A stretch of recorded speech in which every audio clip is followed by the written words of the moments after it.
bersama kelompok saya akan membawakan sebuah materi tentang emotional intelligence.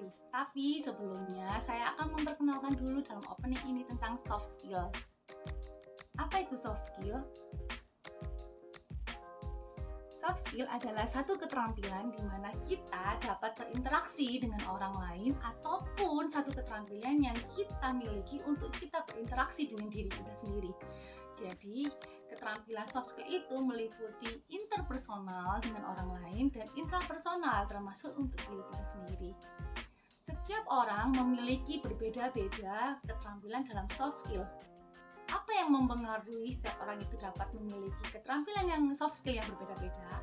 Pertama, karena mereka memiliki satu pemikiran wawasan yang berbeda-beda. Setiap orang tidak sama.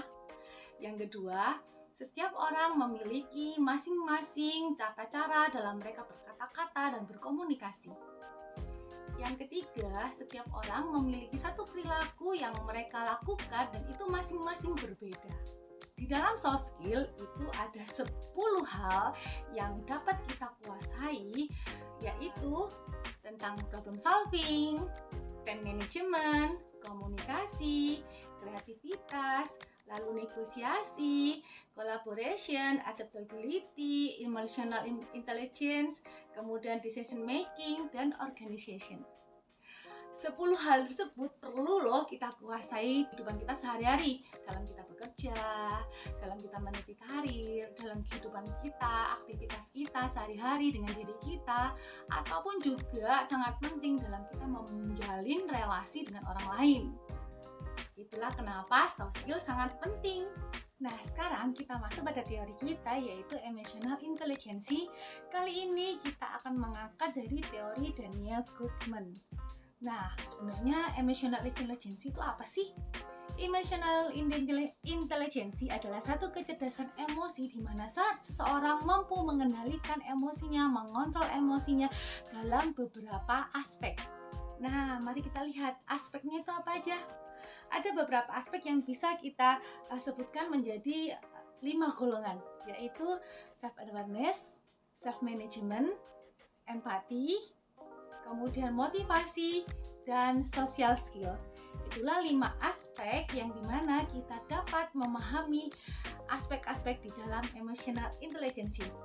Berikutnya kita akan melihat apa sih salah satu dari aspek ini akan kita bahas, yaitu aspek motivasi. Lalu apa sih motivasi? Next video ya. Oke, pada bagian ini saya akan menjelaskan apa artinya self-motivation.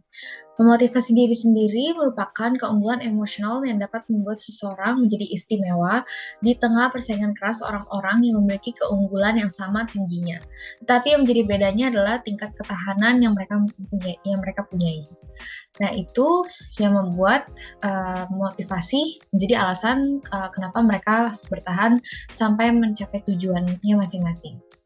Ketekunan mereka menghadapi berbagai ujian fisik maupun mental, serta kemampuan menghadapi kekecewaan hidup akan membentuk pribadi yang lebih tangguh dan unggul dalam berbagai bidang. Orang-orang yang dapat memotivasi dirinya sendiri ini akan dapat mencapai ke tujuan atau target atau goals hidupnya dengan lebih cepat dibanding orang-orang yang mengandalkan datangnya motivasi dari orang lain atau motivasi eksternal. Itu yang menjadi perbedaan motivasi eksternal dan motivasi internal. Nah, motivasi internal itu yang dinamakan self-motivation. Berikut akan ditampilkan video role play kelompok kami untuk menjelaskan self-motivation lebih detail lagi. Kamu selesaikan ya, sore ini harus sudah selesai. Nanti ada bonus buat kamu. Oke Bu, baik Bu. Duh, aku harus ngerjain kerjaan sebanyak ini. Gila aku, males banget rasanya. Tapi takut dimarahin sama bos.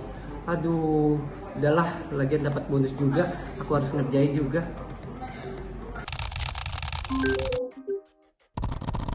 Ya, halo bos.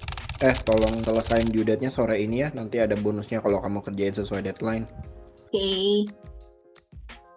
Wah, aku suka nih kerjaannya. Makin termotivasi deh aku kalau lihat kerjaan begini. Jadi semangat.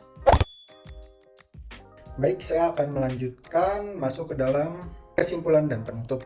Nah, yang pertama ada apa sih pentingnya emotional intelligence sebagai soft skill? Nah, yang pertama ada hubungan interpersonal yang lebih baik. EQ atau emotional intelligence memungkinkan individu untuk memahami dan merespon emosi orang lain dengan lebih baik. Nah, hal ini memungkinkan untuk membina hubungan interpersonal yang lebih kuat. Nah, ini dapat meningkatkan kolaborasi dan mengurangi konflik.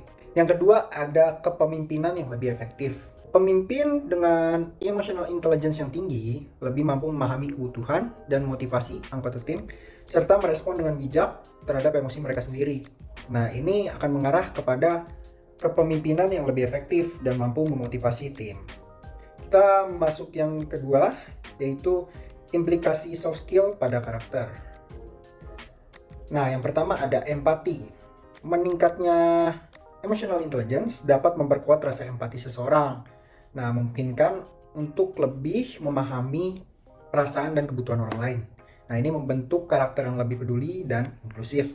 Implikasi yang kedua ada integritas dan kepemimpinan yang etis. Nah, dengan menggunakan emotional intelligence ini dengan baik untuk memahami nilai-nilai dan prinsip-prinsip pribadi, membantu membangun karakter yang kuat dalam hal integritas dan etika dalam kepemimpinan. Nah, kita lanjutkan untuk yang ketiga, yaitu pengaruhnya pada karir di masa depan. Pengaruh emotional intelligence pada karir di masa depan. Nah, yang pertama ada peningkatan produktivitas. Emotional intelligence ini meningkatkan produktivitas di tempat kerja karena individu yang memiliki kemampuan mengelola emosi dengan baik cenderung lebih fokus, termotivasi dan bahagia dalam pekerjaan mereka. Yang kedua ada kemampuan kepemimpinan yang lebih unggul. Nah, emotional intelligence menjadi faktor kunci dalam menjadi pemimpin yang efektif dan dihormati. Nah, pemimpin yang memahami emosi dan kebutuhan tim mereka mampu membimbing dan menginspirasi dengan lebih baik. Jadi, kesimpulannya, emotional intelligence atau EQ bukan hanya sekedar keahlian tambahan. Nah, emotional intelligence juga merupakan komponen kunci dalam membangun karakter yang lebih baik dan kesuksesan di tempat kerja di masa depan. EQ atau emotional intelligence juga memengaruhi bagaimana kita berinteraksi dengan orang lain, mengelola diri sendiri, dan memengaruhi kesuksesan karir kita di masa depan. Sekian dari kelompok kami, terima kasih.